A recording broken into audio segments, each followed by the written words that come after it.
Hello, my name is Robin Weissman, and I serve as Pennsylvania's Secretary of Banking and Securities. Financial fraud is the crime of the 21st century. I want to thank you for taking the time to learn more about how we can work together to protect the most vulnerable members of our families, as well as our friends and neighbors. Thank you. 1 in 5 of everybody you see on these sidewalks in about 20 years will be age 65 or older. In 20 years after that, 50% of them are going to have some cognitive impairment, dementia, that will make them extremely vulnerable to being defrauded of their money. Each year, con artists swindle elders out of more than $2.5 billion. Being a victim of fraud can make you dead broke. Older people just don't have time to make up for the losses. Older people control 70% of the wealth in this country. So the money is there, and you have professional scam artists who know where the money is, and they've developed a great set of tools to go get it. People look at me and figure, number 1, she's old. Number 2, she's a woman. Number 3, she won't be able to do anything about it anyway. So why do we become more vulnerable to financial fraud as we age? What actually happens to our brains? The older brain shrinks in size. There's less fluid in it. It's not as big as it used to be.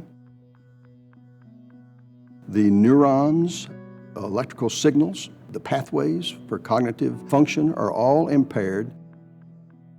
Then when you overlay cognitive impairment on this normal age-related change, then you have an individual who is not fully capable of making sound financial decisions. Karen Wilson understands that all too well.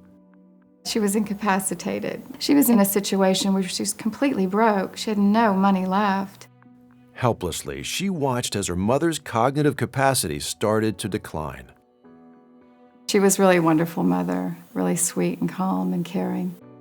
I'd taken her shopping, and we went into a jewelry store, and just for fun, like a breakfast at Tiffany's moment, I looked at her ring and I said, "I love this, do you?" And she said, "Yeah." She said, "I'll buy it for you." And I said, "Mother, it's like $60,000.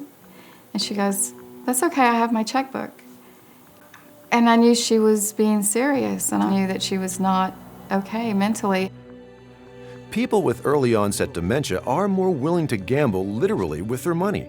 And of course, some dishonest quote-unquote money managers take advantage. And the result? Countless horror stories. I have an aunt who lives in the Midwest. One afternoon, she got a phone call, and during this phone call, she was convinced to send $5,000 Western Union, which she did. So she called the police, and they tried to trace it, and of course, by that time, the money was gone.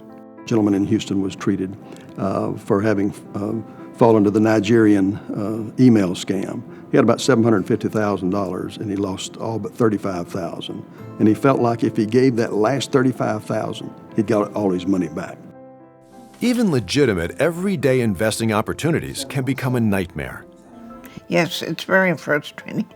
They look at you and think, "Oh, she doesn't have anything left up there. We can rip her off and it'll be okay." And it's not okay. Hand in hand with financial abuse is the shame of having been taken. It's embarrassing to fall for a high-pressure sale or a friendly voice on the phone promising fantastic returns. We decided to take her checking account out of her hands because, there were checks being written that we couldn't document. We should have started preparing 15 or 20 years earlier.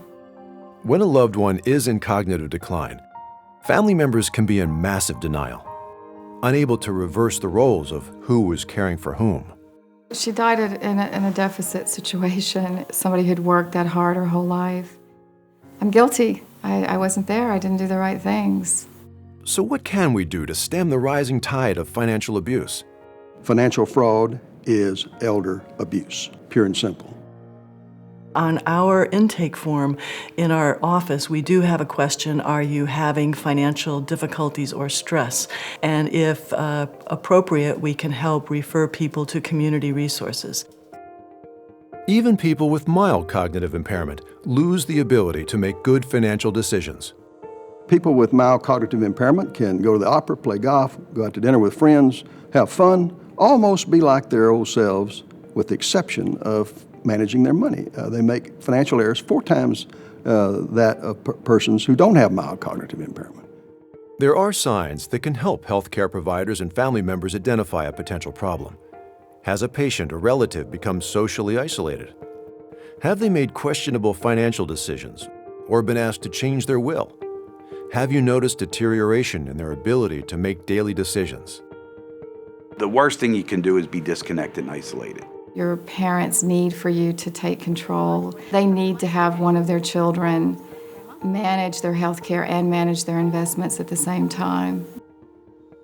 Everybody needs to stop and think of themselves as someday being a frail, older person and asking him or herself, what type of systems do I want to have in place when it's my turn? That's our goal, is to help everybody have as good an old age as they can. I have complete faith in people. I keep thinking that maybe they just have had a bad day or a bad situation.